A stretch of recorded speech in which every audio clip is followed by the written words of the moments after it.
In technology crazy? My watch opens my computer. I think that's just crazy. Okay, there it is. Okay.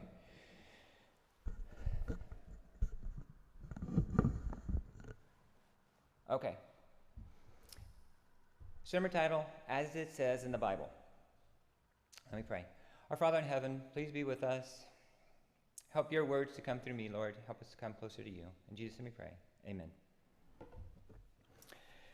So, in the beginning was the Word, and the Word was with God, and the Word was God. This is actually talking about Jesus was with God. I'm going to change it a little bit and talk about it being literal words, because this is kind of a little bit different sermon. I'm going to talk about idioms. So, this is just a little quick thing that I wrote. I was tasked with this sermon 3 months ago, and I kept putting it off.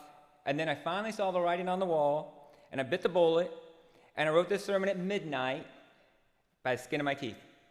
So there's a lot of idioms in that. No one wrote on my wall, but everybody knows what I'm saying. You know, I did not bite a bullet, but everybody knows what I did. And, you know, I didn't finish by the skin of my teeth. There is no skin in my teeth. But everybody understands what I'm saying. So we're going to go through some idioms. They're actually found in the Bible.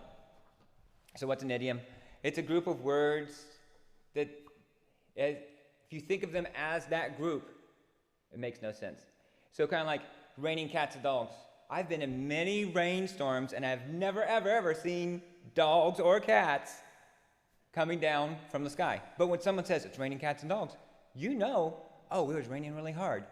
So where did that come from? It came from when people would build their houses on the side of a hill, and they would have thatched roofs.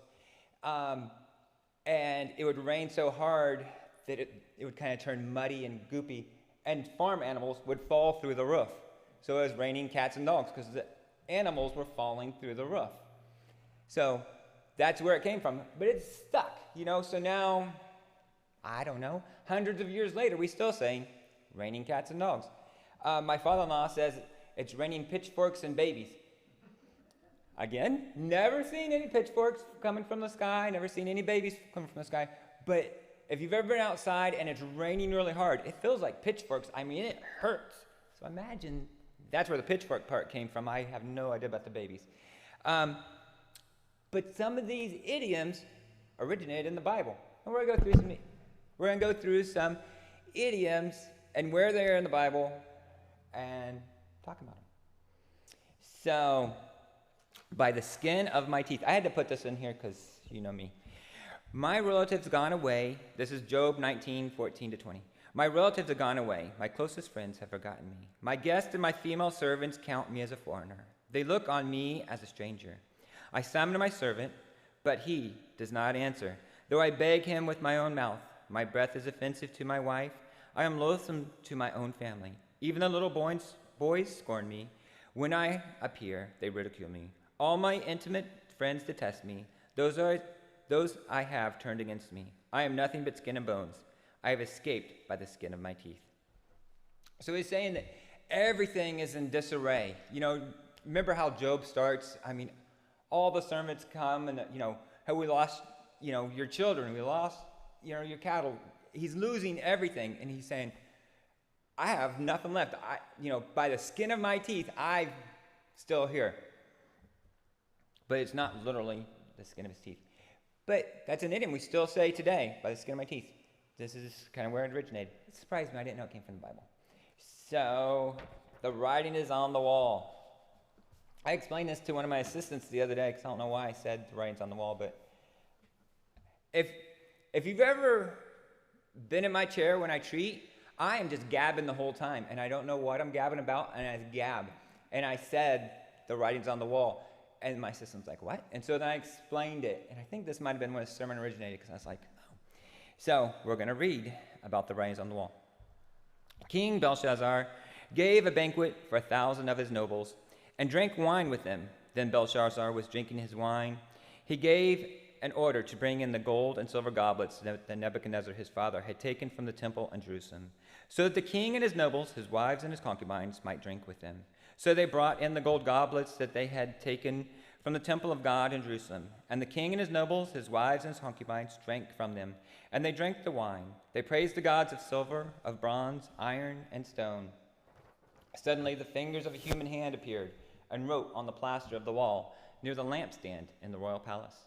The king watched the hand as it wrote. His face turned pale, and he was so frightened that his legs became weak and his knees were knocking.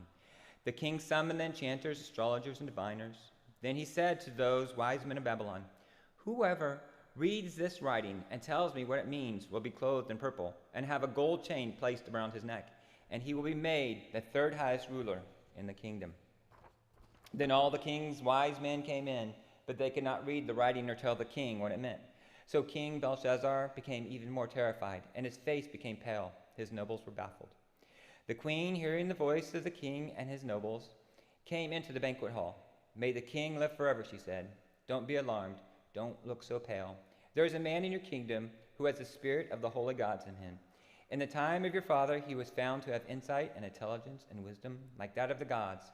Your father, King Nebuchadnezzar, appointed him chief of the magicians, enchanters, astrologers, and diviners. He did this because Daniel, whom the king called Belshazzar, was found to have a keen mind and knowledge and understanding." I skipped down a couple verses.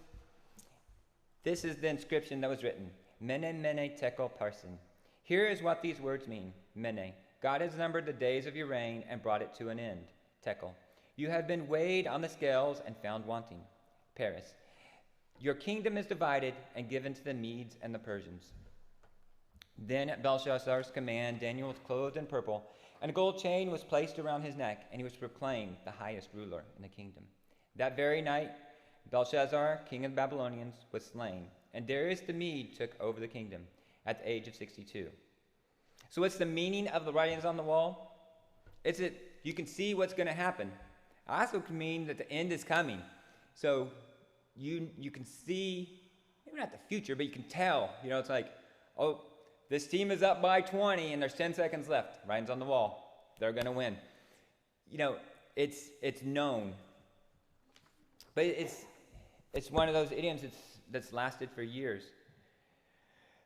This is several idioms all crammed into, 6 verses. You have heard what is said, eye for an eye and tooth for a tooth.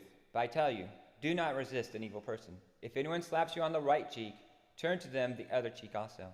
And if anyone wants to sue you and take your shirt, hand over your coat as well. If anyone forces you to go 1 mile, go with them 2 miles.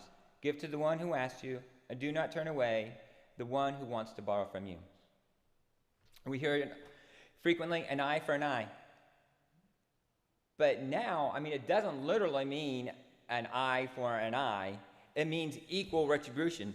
If, someone's drunk driving and they wreck and kill somebody, you don't run your car into them. It's not literally that. But they would get an equal punishment.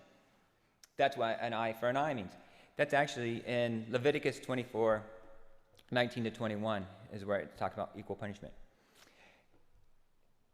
Then turn the other cheek. It's funny when you actually look this up. So it says, if someone slaps you on the right cheek, turn to them the other cheek also.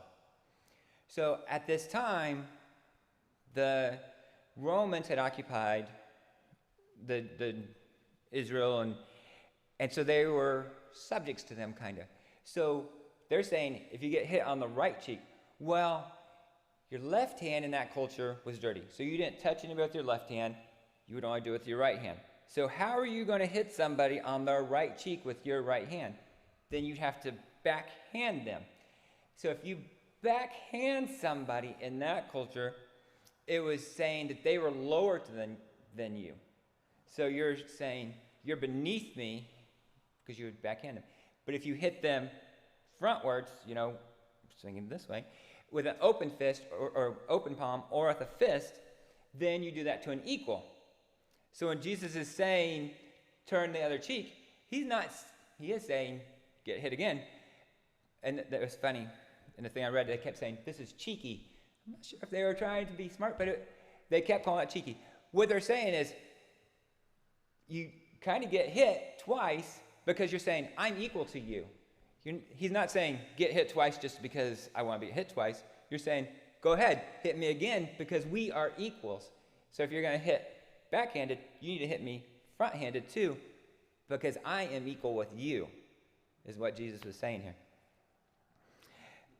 So next time you hear someone say, turn the other cheek, think about that. It's not really saying you're lower, it's saying you're equal. Next one is, if anyone sues you and takes your shirt, hand them also your coat as well. In that culture, you wore 2 layers. You had an undershirt and an overshirt. You had I can't remember, there was a little name for your undershirt, and the over one was a toga, which everybody knows a toga. And so it's saying that if someone says, give me your shirt, and you give them your coat as well, you only have 2 layers. Now you're walking around topless. And so everybody sees how unfair that is because now you have nothing to keep you warm. And that's what Jesus is saying. He's saying, if someone wants one thing, we'll give them more. Give them even more than they want to show, it's being cheeky. It's kind of like, oh, you want this? We'll take all of it. Take all of it if that's what you want. And so we've changed that idiom into, people being nice, which is good. But in this context, it's actually saying, don't let somebody be mean to them. You actually be overly nice to show them that they are being mean. Does that make sense? And then to go the extra mile. If anyone forces you to go 1 mile, go with them 2 miles. This at that time, again, the Romans could force you to carry their rucksack or to carry their belongings for 1 mile. That was it. That was the law. They could say, hey, you, come carry my belongings for this mile. And you had to carry the stuff for 1 mile. But he's saying, no, don't just stop. You don't stop at 1 mile. You say, okay, I'm going to keep carrying it. So if you carried it for greater than 1 mile, then that soldier was in trouble because the law was 1 mile. So again, he's saying, give more than what they're asking to kind of put them back into their place.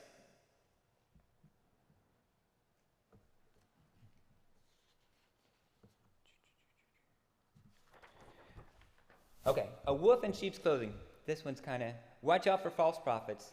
Matthew 7:15. Watch out for false prophets. They come to you in sheep's clothing, but inwardly they are ferocious wolves. And we say this, frequently, wolves in sheep's clothing. But think about it. If you see a lamb, I know I would go up and want to pet it. You would be like, oh, it's such a cute lamb. But if you saw a wolf, you wouldn't want to go pet it. You would say, oh, that's a wolf. Let me back away. And that's what he's saying is some people want to have an outward appearance of being friendly and timid. And so you want to engage with them. But in actuality, they are not. They are ferocious wolves. And so from that, I'm kind of expanding on this because he's talking about false prophets.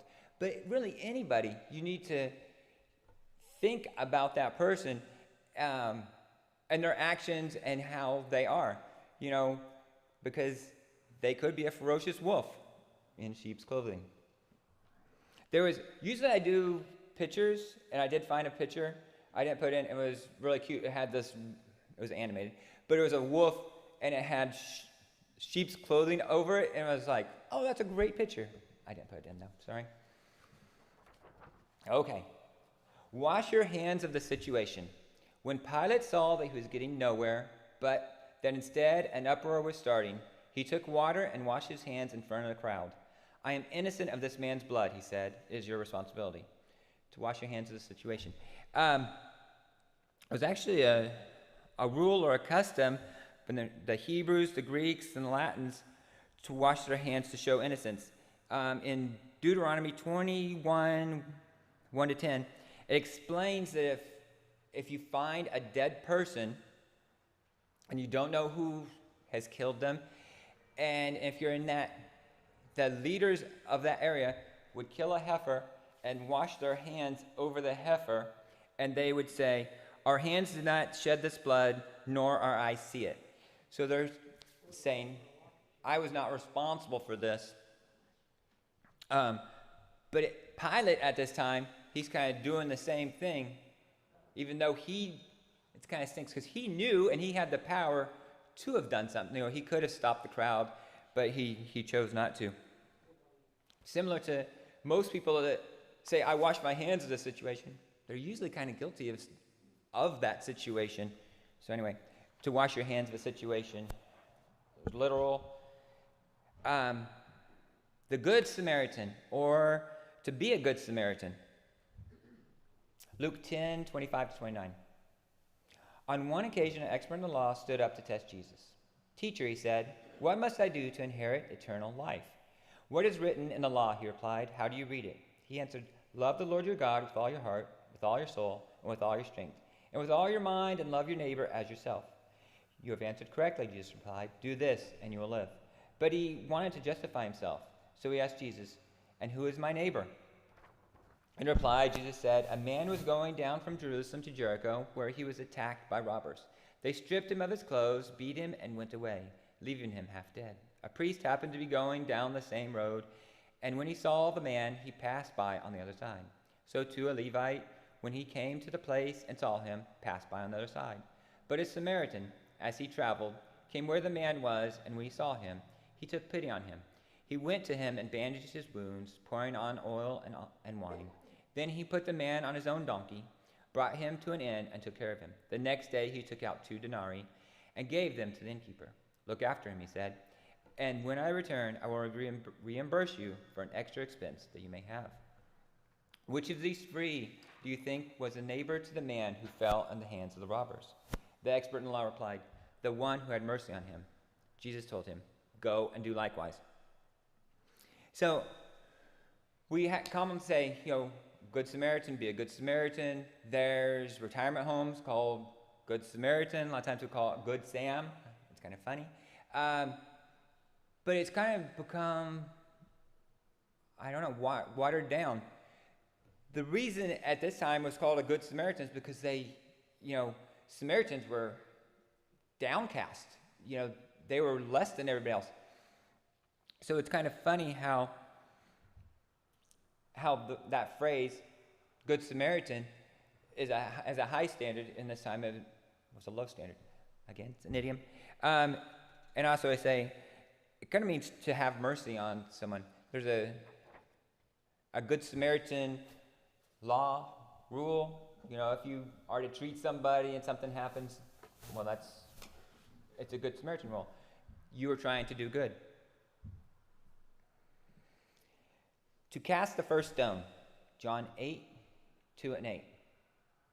At dawn he appeared again in the temple courts, where all the people gathered around him, and he sat down to teach them.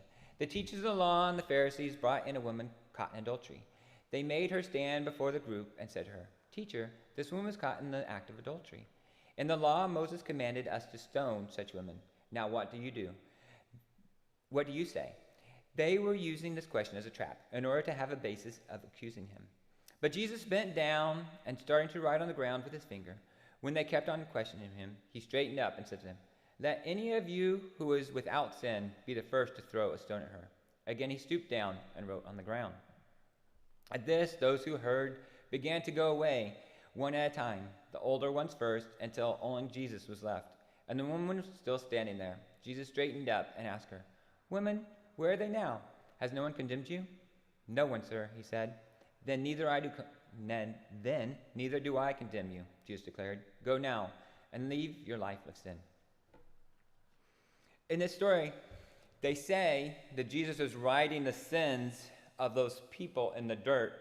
And it's kind of interesting. I didn't catch this until just now.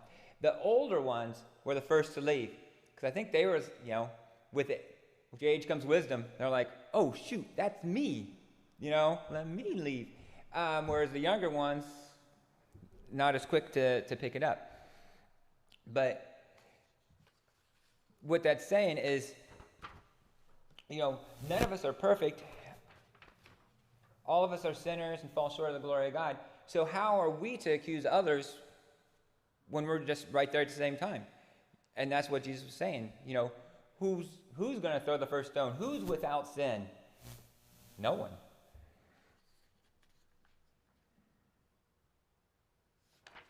Okay, so then I have a couple of verses which have become sayings, but there are misinterpretations of that verse. And then I have a couple of sayings that aren't even in the Bible, but we think they could be or should be, but they're not. Money is the root of all evil. I think people have heard that before. Money is the root of all evil. Exactly. It's not what it says, but people say it.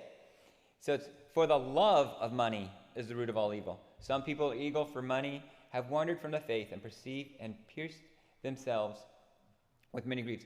So it's not money is the root of all evil. It's the love of money. And so you can extrapolate from that. It's not, money is just a thing. And it's just like, I've had that discussion before, that the internet is evil. The internet is not evil. The internet is just a thing. TV is not evil. TV is just a thing. It's what you choose to do with that makes it evil. Does that make sense? Again, it's anything that you're placing above God is becoming evil. So if you're placing money, the love of money, if you're placing that above God, it's evil. The golden rule. So in everything, do to others what you would have them do to you. For this sums up the law and the prophets. So it's saying to treat people the way you want to be treated. Recently I heard someone say, well, the golden rule, do unto others before they do unto you. It's like, that's not what it says. And he was talking about being vengeful, It's kind of like, I'm going to hit you before you hit me. It's like, that's not what it says. I didn't argue with the person. I was like, okay. But that's not what it says. It's saying, how do I want to be treated? Well, that's how I'm going to treat you. And then the funny thing, if I treat you nice, you treat me nice. I'm going to go on a tangent. I was talking about a deployment, and we were talking about the cleaning crew when we were deployed, and they hire, so I was in Afghanistan, and they hire Afghanis to come and clean. And it's not a big deal, and I would go, hey, how you doing? How's your day? And they'd say, good, or whatever. And I was back in the States, and this guy was saying, oh, I didn't like the cleaning crew. They had, I can't remember how he said it. He said they were always watching me, and I didn't trust them. I was like, really? He's like, and so I would always have my hand on my gun the whole time. I was like, you had your hand on your gun. Of course, they were looking at you because you had your hand on your gun. So think about it. It's reciprocation.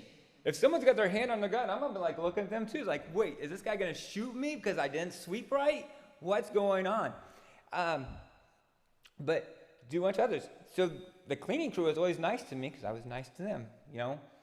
I just didn't I didn't speak Afghani, but like, hey, how are you? And they'd say, good. And I think that was the extent of our conversation, but I didn't have my hand on my weapon. So I got 3 that sound like they're from the Bible. They're not. Robbing Peter to pay Paul. Not in the Bible. It's thought that in the 1540s, St. Peter's Cathedral was built. 10 years later, St. Paul's Cathedral is being built. People had given money or were giving money to St. Peter's Cathedral, and it was earmarked for that fabrication. Well, they were taking some of that money and putting it towards St. Paul's. So they're robbing St. Peter's Cathedral to pay for St. Paul's Cathedral. Makes sense. That's where that saying comes from. Except that expression had been around since the 1300s. So the saying had actually been around for 200 years before we say that's where that saying came from. No one really knows where the saying came from. I say it all the time. most of the time when I'm doing fillings, I'm like, oh, I'm going to steal from number 2 to put on number 3. But it's one of those idioms. It's not in the Bible. It does sound like it should be because there's a St. Peter and there's a St. Paul. But it's not. But a verse that kind of goes along with it, and do not forget to do good and to share with others, for with such sacrifice God is pleased. That is in the Bible. Hebrews 13:16. Cleanliness is next to godliness. Not in the Bible. St. Francis Bacon, from Advancement of Learning in 1605, said, cleanliness of the body was ever esteemed to proceed from a due reverence to God, to society, and to ourselves. Also, John Wesley, in a sermon on dress in 1791, said, let it be observed that slovenliness is no part of religion, that neither this nor any text of Scripture condemns neatness or apparel. Certainly this is a duty, not a sin. Cleanliness is indeed next to godliness. So neither of those are from the Bible. They're from people's writings. Although, Matthew 5:18, blessed are the pure in heart, for they shall see God. So next time someone says, cleanliness is next to godliness, think, blessed are the pure in heart, for they shall see God. God helps those who help themselves. Not in the Bible. This is the question that arises in me. So if God helps those who help themselves, then is the inverse true, saying that God does not help those who do not help themselves? Nope. So, anyway, Poor Richard's Almanac in 1757 by Ben Franklin said that. But before that, there was Algernon Sidney in Discourses Concerning Government in 1698. So it's been said, for hundreds of years, God helps those who help themselves. 2 Bible verses, Isaiah 25, verse 4. For you have been a stronghold to the poor, a stronghold to the needy in his distress, a shelter from the storm and a shade from the heat. For the breath of the ruthless is like a storm against a wall. And Psalm 55:22. Cast your burden on the Lord, and he will sustain you. He will never permit the righteous to be moved.